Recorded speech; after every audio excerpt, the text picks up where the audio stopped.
Fala pessoal, beleza? Bom, hoje nós temos aqui uma aula de geometria analítica, onde nós vamos abordar o tema coordenadas cartesianas, tá?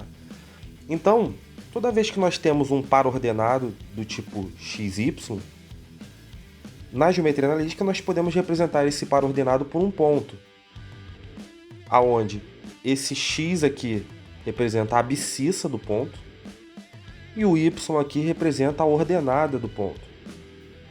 Então, por exemplo, se você tem um ponto P marcado aqui no plano, ele tem um valor de x associado a ele e um valor de y associado a ele, onde o x é a abscissa, aqui eu vou chamar de xp, que seria o x do ponto P, e a ordenada dele, que eu vou chamar de yp,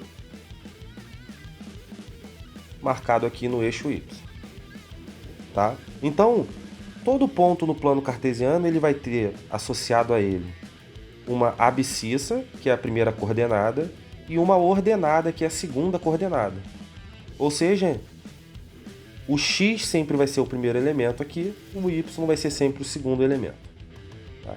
Esse plano cartesiano, a interseção deles aqui é esse ponto O, que nós chamamos de origem. Tá?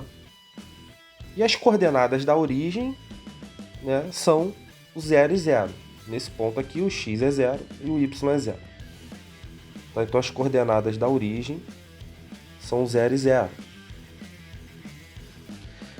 Bom, o eixo x nós chamamos de eixo das abscissas e o eixo y nós chamamos de eixo das ordenadas. Então no eixo x nós marcamos as abscissas e no eixo y nós marcamos as ordenadas. Além disso, é importante frisar que o plano cartesiano, fazendo uma miniatura aqui, plano XY, essa região aqui nós chamamos de primeiro quadrante, essa daqui segundo quadrante, terceiro quadrante e quarto quadrante. Então qualquer ponto, por exemplo, marcado nessa região aqui, nós dizemos que esse ponto está no quarto quadrante. Bom, uma vez definido esses elementos, agora a gente vai aqui aprender a marcar os pontos no plano cartesiano. Então, por exemplo, nós queremos marcar aqui a representação do ponto A no plano cartesiano.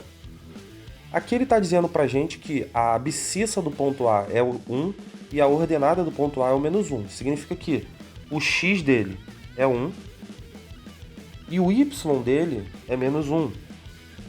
Está marcado aqui. Então, fazendo a correspondência aqui, nós temos o ponto A aqui. Deixa eu botar o 1 aqui para cima. Agora vamos marcar o ponto B. No ponto B nós estamos vendo aqui que o x dele, a abscissa dele vale 3 e a ordenada vale 3. Então o x vale 3, ordenada vale 3, y vale 3. Então nós marcamos aqui a correspondência e temos a representação aqui do ponto B. Agora vamos ver o ponto C. No ponto C, dizemos que o x dele, a abscissa dele é menos 2 e a ordenada é 1.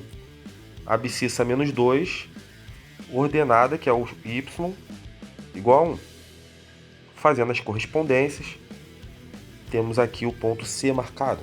O ponto D, a abscissa dele é menos 1 e a ordenada é menos 2. Né? Então a abscissa aqui é o valor de x é menos 1 e a ordenada é menos 2. Então, marcando aqui a correspondência, nós temos aqui a representação do ponto D. E já o ponto E, ele está dizendo que a abscissa dele é 0 e a ordenada dele é 2. Bom, o x igual a 0 ele está aqui nessa direção.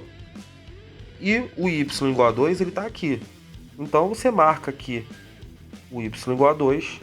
Então toda vez que a abscissa for 0, o ponto vai sempre estar em cima do eixo y. E onde que ele vai estar no eixo y? No valor da ordenada que está aqui. No caso aqui, o y vale 2. Então esse ponto E aqui, ele está em cima do eixo y, marcando onde está o 2. E no ponto F, a abscissa dele é 4 e a ordenada é 0. Então toda vez que a ordenada for 0, o ponto vai estar em cima do eixo x, no lugar onde está marcando a abscissa dele.